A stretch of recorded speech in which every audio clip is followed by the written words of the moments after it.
Mommy, and another poem. Mm-hmm. And this about the woodpecker. The woodpecker, like brown lesson.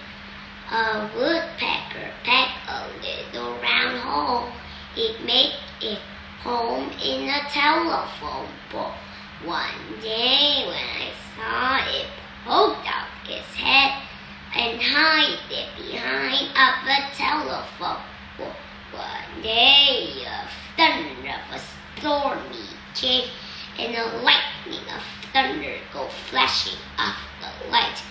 And a big, big wheel of the thunder of the sky.